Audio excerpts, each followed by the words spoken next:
Hi guys, welcome back to Self Focus Media. Today I'm here with a special guest, Sir Lord. Sir Lord is here. We are here to talk about a few things of Dr. Kwame Nkrumah, the hero of Africa. Sir Lord is here with me. Mr. Lord, I want to know the few background of Dr. Kwame Nkrumah, the hero of Africa. Okay, thank you very much. When we talk about Kwame Nkrumah, like we've said, Nkrumah is a hero, and not only a hero for Ghanaians, but a hero for the whole of Africa. Kwame Nkrumah, when his name is mentioned, it rings bell. It tells all Africans that a man who fought for Africa's emancipation, Africa's freedom, not only Ghana's freedom. So Kwame Nkrumah is a stalwart of Africa that all Africans celebrate as one of the big things that has ever existed in the history of Africa. Wow. Okay, it's like today we want to know the detailed background, education, the place of birth, and the few things of Kwame Nkrumah, because Kwame Nkrumah is one of the greatest men of all time. Okay. Kwame Nkrumah had his basic education. To start with, Kwame Nkrumah is from Nkrofo. Nkrofo, wow. He was born in Nkrofo in the then Gold Coast, now Ghana. Okay. And his parents were from same Nkrofo. History also traces that his maternal side, that is the mother's side, is from Wenchi, Akrubi. Akrubi? Yeah, near Bono. Bono, Wow. Wenchi, Bono.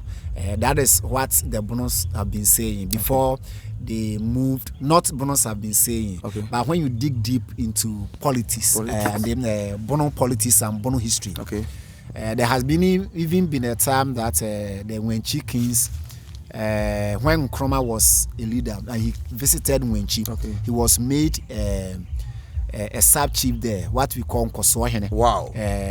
So they trace the maternal side to Bono, but we know they are from Nkrofo. That is what history records.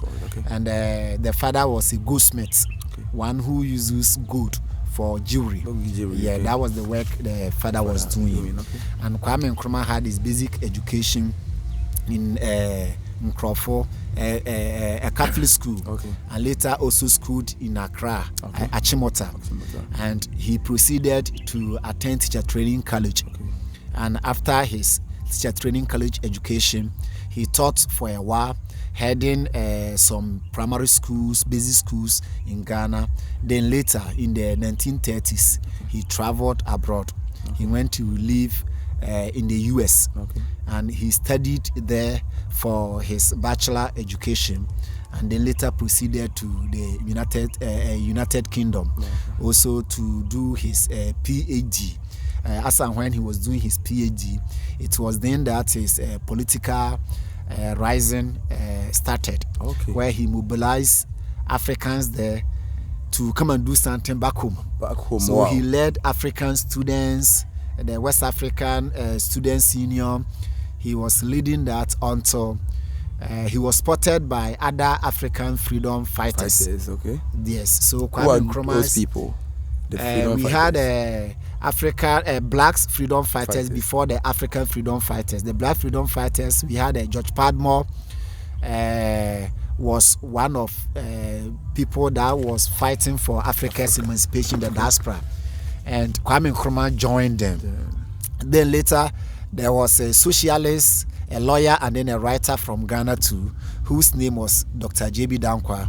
Then he also saw Kwame Nkrumah, what he was doing abroad, and said, "Hey, so I'm having my native here, mobilizing people this way, something that I'm also planning to do back home."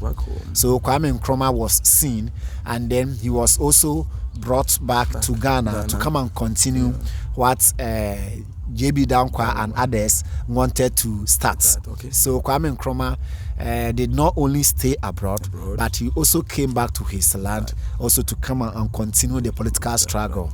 Yes. Okay, like this this thing give us a green light that if you travel overseas, you need to come back home, Africa, and do something good for your people. I think so. Yes, it is.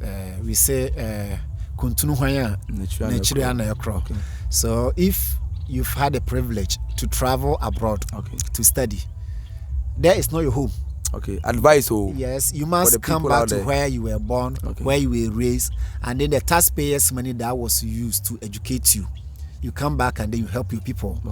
Africans leaving Africa to travel abroad to study and then remain there and work there, it becomes disservice to us. That is what in English we call a brain drain. A brain drain, yeah. Because the country uses the taxpayers' money to cater for your education whilst we are young. And you've traveled abroad and you've received higher education. You need to come back home. So you come and help the people that are here with the knowledge you've acquired abroad. So yes, it is advisable for people that have traveled also to come back home to help the people at home. It is so advisable that if you have traveled overseas, you need to come home and do something better for the people of Africa. Like, and we talk about his political achievements. Dr. Kwame Nkrumah. Kwame Nkrumah's political achievement, we have to start with his political life. Like I said, whilst he was abroad schooling and they mobilizing people, Africans there, to come back home and do something better for the continent and then for their country. And he was seen by J.B. Danquah, as I mentioned earlier.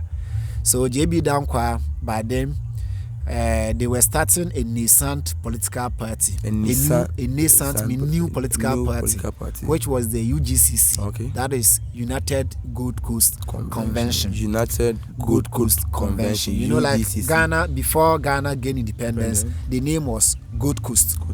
Yes, as the whites, when they came here and then they saw gold near Elmina, and they named here Gold Coast because gold was in abundance here. So they named here Gold Coast. So the name of the first political party was United Gold Coast Convention, UGCC. So Kwame Nkrumah was brought to Ghana to be the secretary to the United Gold Coast Convention. So by that time, Kwame Nkrumah, he worked for the United Gold Coast Convention for about 3 years. That was from 1947 until 1950. That Nkrumah was leading a lot of demonstration, political uprising, and he was arrested and incarcerated or imprisoned for many times by the British colonial government then. So during which time Kwame Nkrumah what was the name of that colonial? I mean the British colonial government. That meaning the representative of the Queen of Britain at that time. Yeah, they imprisoned, or the King of Britain, because it was after that then the Queen Elizabeth came. So Queen Elizabeth's father, I think Edward at that time. King Edward at that time. Yeah, so he was having representatives here. We had a number of Gold Coast British ambassadors to Ghana. Those that were representing the British government here in Ghana. So Kwame Nkrumah was in prison for many times. And during which time he was imprisoned. Then there was a referendum that Nkrumah's political party will stand for election, because by then Nkrumah broke away from the UGCC that brought him to Ghana, and he formed his own political party, which was Convention People's Party. Convention People's Party. That is CPP. Wow. So the CPP, whilst Nkrumah was in prison, then there was a referendum in Ghana here, and Kwame Nkrumah's political party won almost all the seats. What was contested for, and Nkrumah was released from prison 1951 to come and lead government business. So there was the Gold Coast government represented by the whites, and then there was also Nkrumah's CPP that was leading government businesses. So Nkrumah was, since 1951, was the Prime Minister of Ghana until 1957, that all things were done, and then we had political independence. we broke away from the British government, and the Union Jack, which is the British flag, was lowered down, and Ghana's red, gold, green with the black star was hoisted in place of the Union Jack, and Ghana gained full independence. That was in 1957. But it will take another 3 years before Ghana will gain through Republican status. Why? Because like gaining independence is different from being a Republican. Because by then we were still having the Candies, which is the British kingdom. The kingdom in Britain, that's the United Kingdom. We're still under the United Kingdom. Like now, let me add this thing. If you go to Canada now, Canada is an independent country, but Canada is still under Britain. Canada is not a Republican. So the King of Britain now, King Charles III, is still rules over Canada. Right? Since, yes, now Jamaica is still under Britain. It was not long ago that even Barbados was able to break away from Britain. There are many countries, Solomon Island, like I said, Jamaica. Canada, New Zealand. Those countries, they are still under the British flag. Even Australia, though they choose their own leaders, but they still swear allegiance to Britain in some ways. Wow, Britain is great. Yeah, Britain is great. The Commonwealth, still even the British, they have the Commonwealth that Ghana is subscribing to. But we are doing it at our own world. They don't have any power over us with regards to our democracy and how we do our own things. Now, we broke from everything of theirs in 1960 when we gained a Republican status. So you asked about Nkrumah's achievement. Let's say one of his biggest achievements is gaining independence for Ghana, the people of Gold Coast then, and then we got Ghana. Because the United Gold Coast Convention that he was with, and then he broke out from, that United Gold Coast Convention, like the history books tells us, was thinking of self-government in the shortest possible time, or in a near time. Self-government. Yes, in the maybe foreseeable future, or maybe a time to come. And Kwame Nkrumah was saying self-government now. So we need the independence now. So it's a big achievement. Because by then, it was not only Nkrumah that was fighting for independence to break away from Great Britain. There were other countries in Africa that were fighting for same. But Kwame Nkrumah was able to lead Ghana to be the first sub-Saharan African country. The first sub-Saharan African country to break from British rule, British colonial rule. Though there were some, there are some countries in Africa that they did not gain independence because they were no ruled. Jamaica not Jamaica. Ethiopia, for instance. Ethiopia under Emperor Haile Selassie. There they were not colonized. They didn't go any under any colonization by the British or any other Western government. So for them, we don't count them as part of people that broke, or a country that broke from British rule. Then also there was Liberia. Liberia was formed by, there were some people living there, but Liberia essentially was formed by the slaves that were captured from Africa. Taken to America. And then they came back. They liberated themselves, and then they came back to form Liberia, as the name suggests, liberation. So they liberated themselves, and then they formed the Liberia country. Yes, so Ghana is the first sub-Saharan African country that gained full independence from British colonial rule. So that's an achievement. That's a great one. Big political achievement. Yes, that is it. Yeah. Do you have a few achievements of Nkrumah still after the what's the name, independence? Yes, after Ghana's independence, Kwame Nkrumah did a lot. Some of the infrastructure that we see in Ghana, most of it are attributed to Kwame Nkrumah. Sawan Kanri, how do you call it, the hydro dam that now we depend on, what we call the Akosombo dam that provide electricity to Ghana and then some of our neighboring countries. Cote d'Ivoire source some power from here, Benin source some power from here. So Kwame Nkrumah's achievement is a big achievement. He will give electricity to the people. It's not easy. Nkrumah established a whole city in Tema. Wow. Yeah, Tema, the industrial area. Kwame Nkrumah bought it. And they bought the whole city. Wow. So Nkrumah was the one who started the industrial area in Tema. And more industries were bought. Under Kwame Nkrumah, we had Tema Oil Refinery. Wow.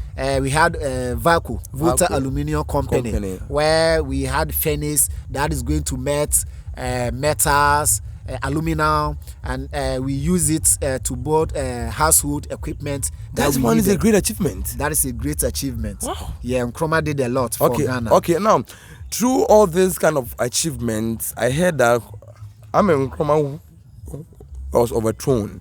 What happened? Yeah, Kwame Nkrumah, yes, he was overthrown. Like we've said, how do we call it? Nkrumah did not lead until he died in power. Yes, he was overthrown by the people of Ghana at that time.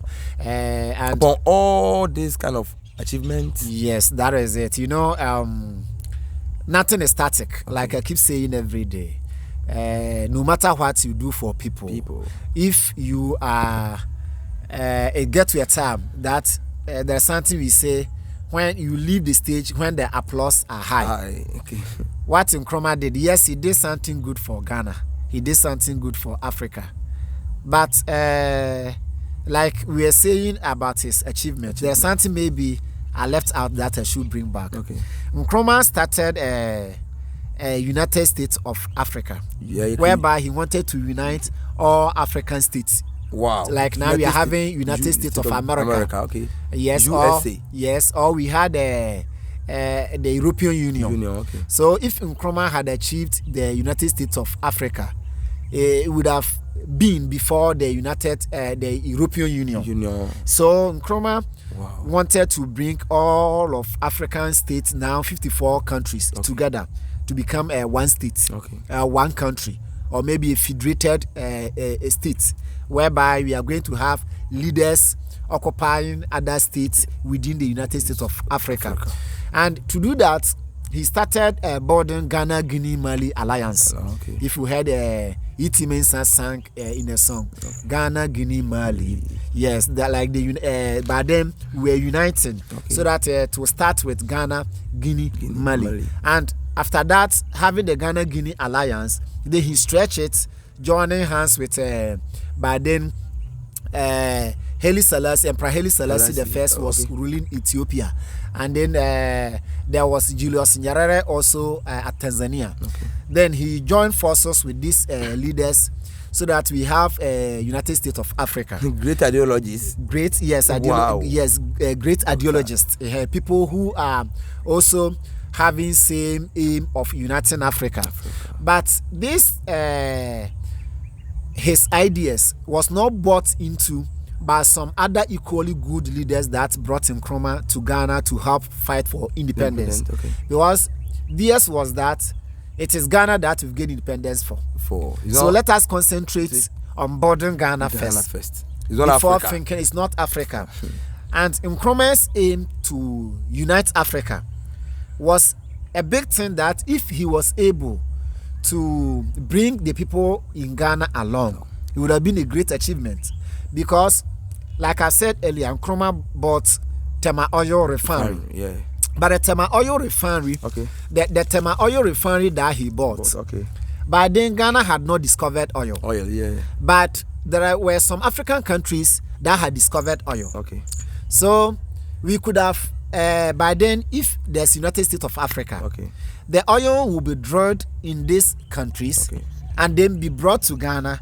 It's been refined here, and we have our own refined oil in Africa based in Ghana. And if you refine oil, it is not only the petrol that we are going to get. There's a lot. There's diesel, there's fertilizer, there's employment. It is going to have some factories. Attach how do I call it, benefits that the people are going to gain from. So Nkrumah had a big idea, because like I said, he started from abroad. He was not in Ghana, so his dream was not only centered on Ghana's emancipation. Because look at where he came from. He went abroad purposely to study. And once he had studied, he thought of why, because by then he was mobilizing African students. He was mobilizing African people to come on board Africa. He was not mobilizing people to come on board Ghana. So when he became a leader, what he was boarding Africa. He was not boarding only Ghana. So he didn't see himself to be a Ghanaian citizen. He saw himself to be a Pan-Africanist, an African citizen. But those leaders that were with him then, they were, if I use my opaque, it would be like a slanting word. But I should say, they were not thinking, they were not having that foresight as Nkrumah was having. That if we bought Africa, we've automatically bought Ghana. When you go to Accra, the Legon campus area there, we have a place we call Atomic.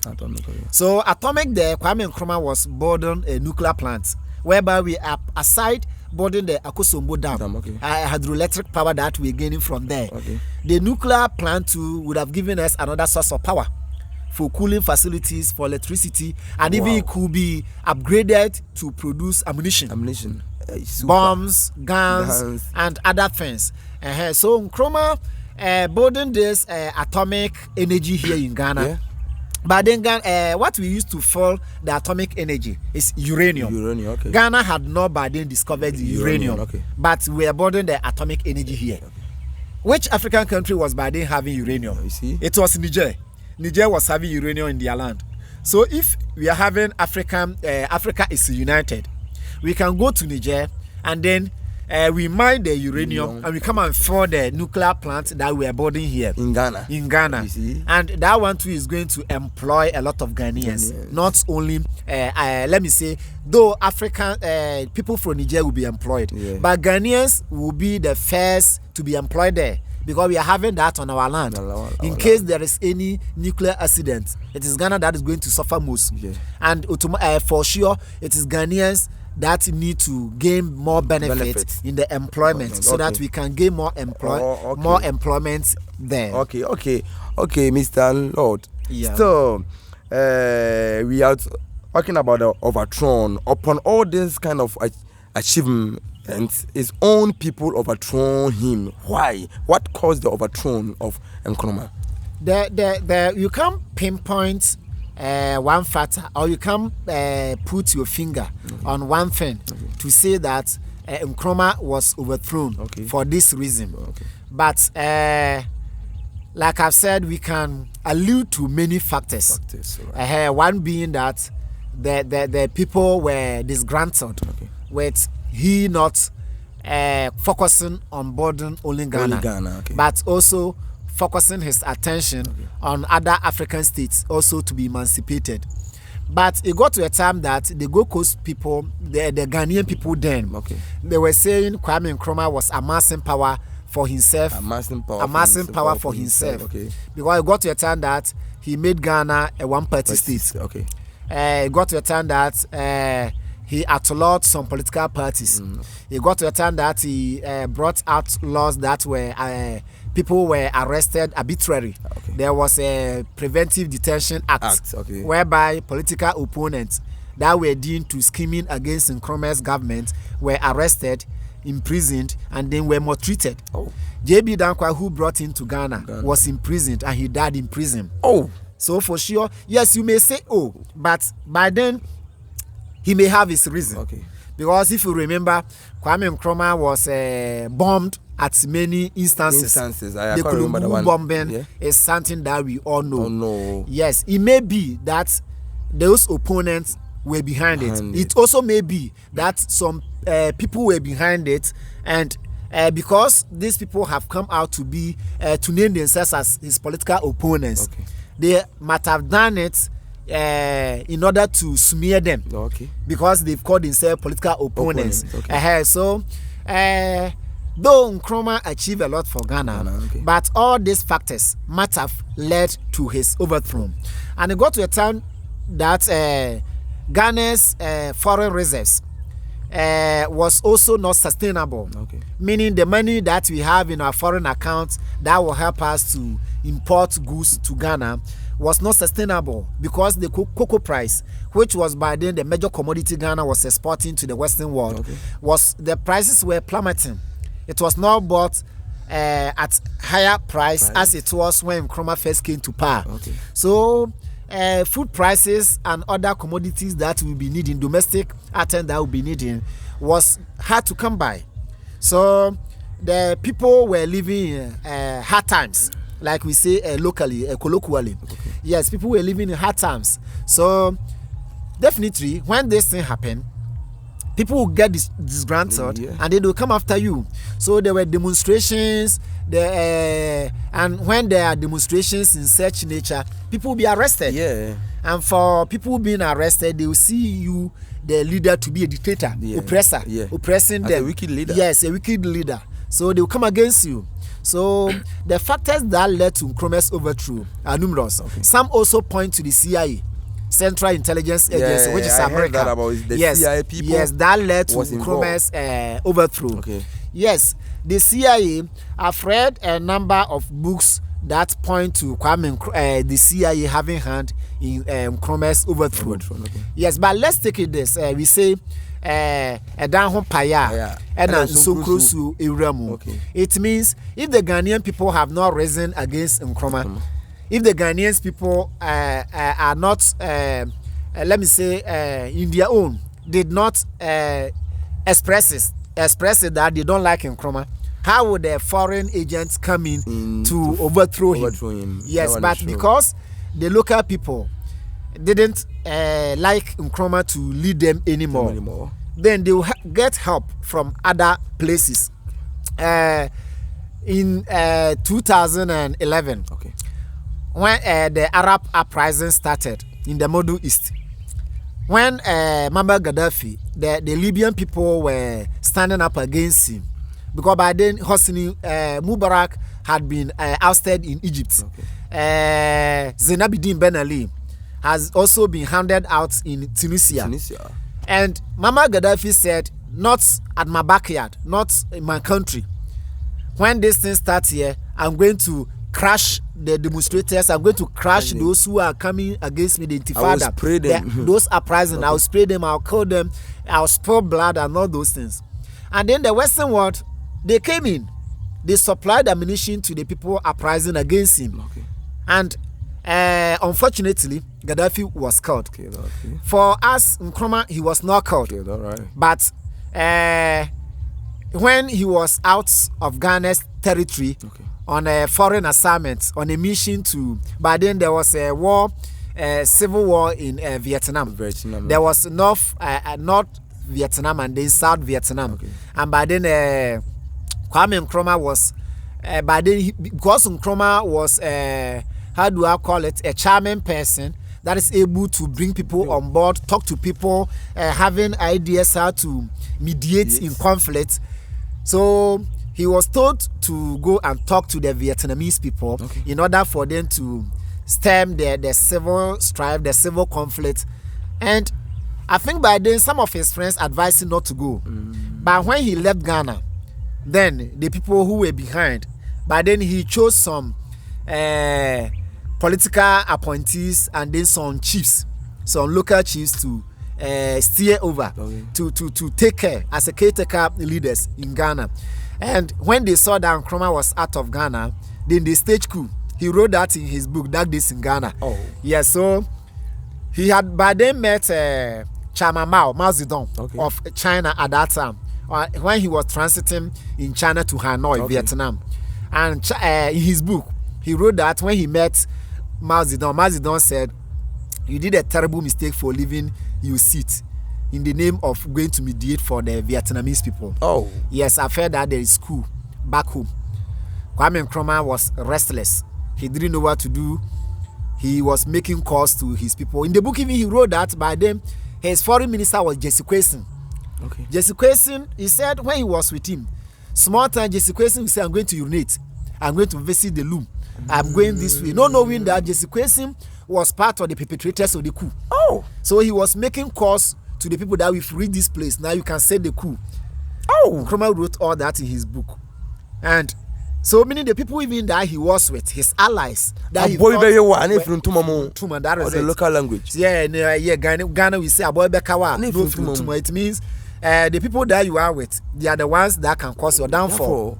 So his foreign minister that he has appointed, this Jesse Kwesi, he didn't just appoint him to be a foreign minister. Okay. Nkrumah's appointment led him to become the first president of the United Nations then, which now has metamorphosed into United Nations Secretary. Okay. The position that Kofi Annan held, and the Boutros Ghali of Egypt also held. So Jesse Kwesi, through Nkrumah's leadership, was appointed to that position. But he was one of the instigators of the coup that led to Nkrumah's ouster. And Nkrumah didn't come to Ghana because it was a dangerous thing to do. Okay. So he just transited and then went to live with his friend, who was by then the president of Guinea Conakry. His name was Sekou Touré. Sekou Touré. So if you know Nkrumah's, one of his Nkrumah's sons is called Sekou Nkrumah. Okay. So that Sekou, he was named after Sekou Touré. So Nkrumah, when he was living in Guinea Conakry, in that book, he wrote that some of the African leaders by then wrote letters to him. They even added money to it, that he should come back to Ghana. They will give him ammunition, they will give him money, so that he come and stage counter coup against Emmanuel Kwesi Kotoka, yeah. Those who instigated the Ghana coup. So Nkrumah should bring a counter coup. And Nkrumah wrote in that book that no, the Ghana is my how do I call it? My brainchild, my pet country. Okay. Yes, so why should I come and cause a counter coup that is going to cause casualties, leading to deaths of innocent people?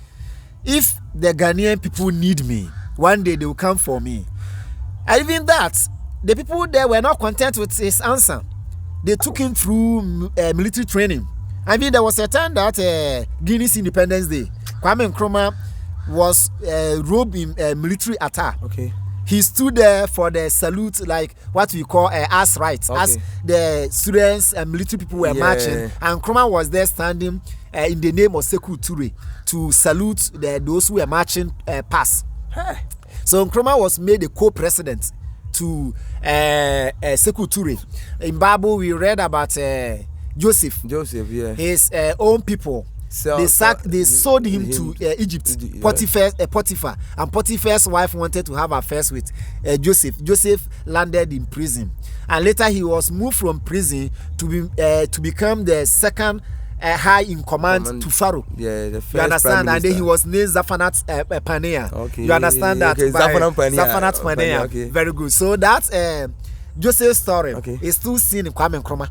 Because Kwame Nkrumah was handled by his own people here in Ghana. Yes. He went to live in Guinea, Conakry, and the Guinea leader made him a co-president. Look at this. We Ghanaians don't need him. And he was made a president in Guinea until he died. He fell ill, and unfortunately in 1972, he was taken to Romania, Bucharest. Okay. He died of cancer. Okay. And he was brought back to Guinea. And later, the Ghanaian leaders brought him to Ghana. First, they buried him in his hometown, and later they took his remains to Accra, and now they buried him in Kwame Nkrumah's museum. We can see Kwame Nkrumah's mausoleum. Okay. Yeah. Wow, the greatest leader of all time, Dr. Kwame Nkrumah. This is one of the greatest story of Dr. Kwame Nkrumah. Our last question is, where did Dr. Kwame Nkrumah died? Yeah, that's what I like us answer right now. He didn't die in Ghana, but he died in exile. Okay. He died in like he was living in Guinea. Okay. He fell ill. Like I said, he fell ill of cancer. He was taken to Romania, Bucharest. Okay. And then, unfortunately, in 1972, he died. Okay. And they brought his remains, and now he's been interred in Accra, where people go there to see his remains. Okay. And one day we will all go there. Today, the reason why I'm in black is all about Dr. Kwame Nkrumah. I'm so sad for right now. Let's look at all this kind of achievement this man did, but still his own people overthrown him from the seat. But one day, maybe Africa will experience such a good and greatest leader of all time. Today I'm here with Sir Lord, and this is our last episode. We will bring you the tree edition immediately after this, but please, you need to do me a favor for this. You like our YouTube, you share more so that we can bring you a lot of more update video. My name remains the same, Self Focus Media. Peace out, bye bye.